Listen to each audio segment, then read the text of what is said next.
What would happen if a genealogy company and a music streaming platform came together to create a playlist out of your DNA? And no, this isn't the plot for the next Jurassic Park movie, this is an actual thing that you can do right now to find out what music is in your DNA. Hello! Welcome to Brainspill, the laziest show on the internet. My name is Tank, and I'm gonna come straight out of the gate and say this. This video is not sponsored in any way whatsoever. Just wanted to be abundantly clear about that because I can already see you typing out in the comments saying that I must have been paid for this. Nope, as a matter of fact, I'm probably going to shit on it, but I'm mainly making the video because I just thought it was interesting and I don't think many people know about it because of how ridiculous this all is. I'm just interested in the stranger things in life. Something which most people wouldn't even think is an actual service you can buy, but yes, you can absolutely do this. So today we'll be talking about what is involved and if it's even a good idea in the first place. I can imagine you're one of two people when you hear the fact that you can find music in your DNA. One, either you're the kind of person that when you hear that, you're genuinely intrigued and you want to find out more about it.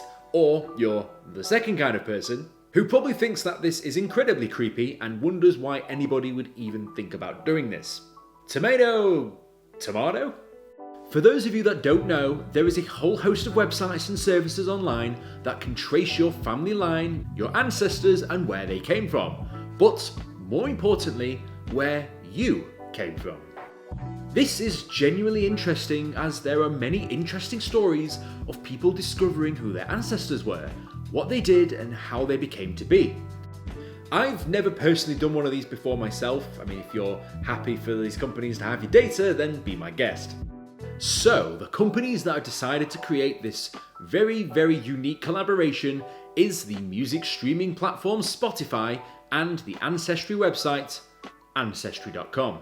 I should stress that there is an interview in which they claim that Spotify themselves don't have access to any of the DNA data as it's based more so on what the users input based on region data rather than the results of their DNA test itself.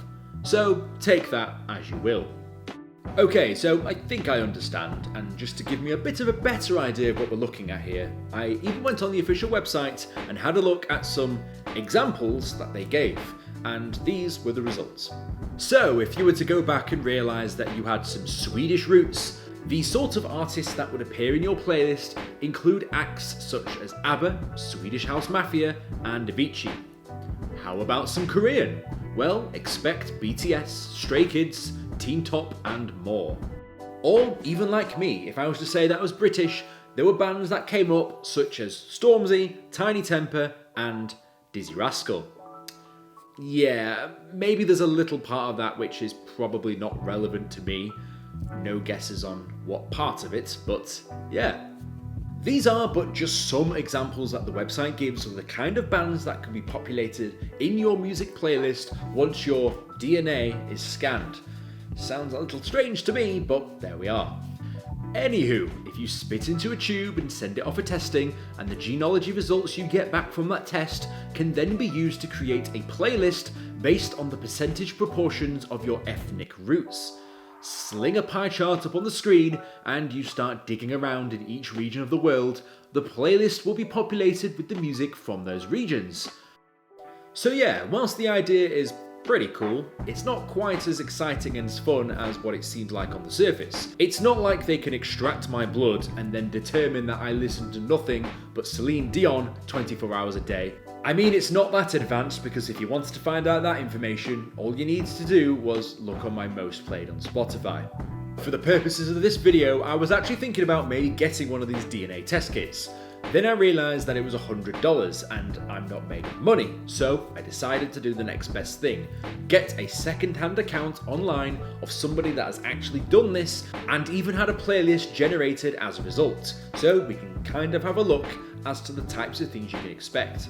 So I decided to use a reference to another article I found online of someone who's actually done this, and they reported back their findings with their own cultural and ethnic background. Someone who has probably a much more diverse and interesting ancestry than me, who's just probably a mix of English, Scottish and Irish. Probably. I mean, look at me. I'm basically as white as they come. I'm as pale as a ghost. This article was written by Ashley Reese, staff writer for the online site Jezebel, when the feature was first released, who took the test and had a playlist created based on her ancestry results. The full article is in the description if you want to take a look. And the reason for doing this was quoted as simply curiosity. Kinda like that time when your mum says not to stick your hand in the boiling pot of water, but because you've never done it before and you don't like following the rules, you do it anyway and realise that you're not in for a good time.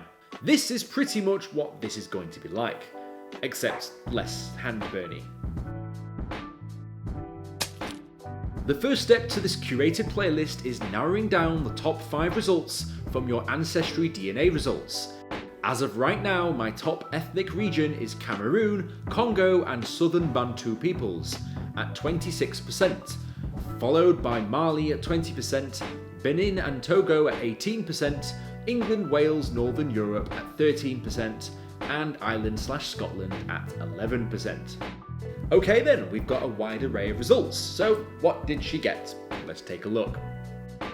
So, looking at the proportions of her ethnic background, Cameroon struck a chord with the motherland, and this seemed actually kinda cool. Basically, this part of her playlist was actually quite intriguing, as it showed up a lot of cultural and heritage bands which she'd probably never heard of before, and gave her an opportunity to explore something new, fresh and interesting. Anyone that likes music, you know that that is always a good thing.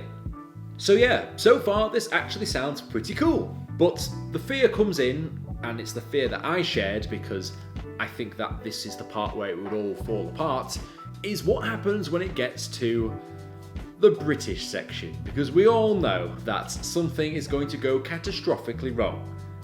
And I was right.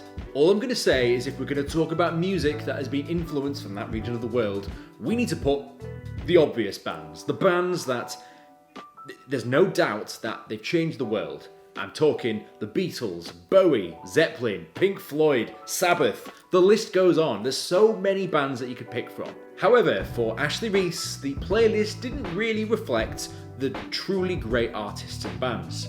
As a matter of fact, it came up with some pretty interesting choices. That's right, Warwick Avenue by Duffy, Guiding Light by Foy Vance, Pocketful of Sunshine by Natasha Bedingfield? What? I do feel sorry for Natasha Bedingfield, but when I think of artists that have come from the British Isles, she's not my first choice. Nor probably in my top 30. Sorry, Natasha. The rest of the English/Welsh, Scottish, Irish songs on the playlist are largely inoffensive, but aren't interesting enough to write about.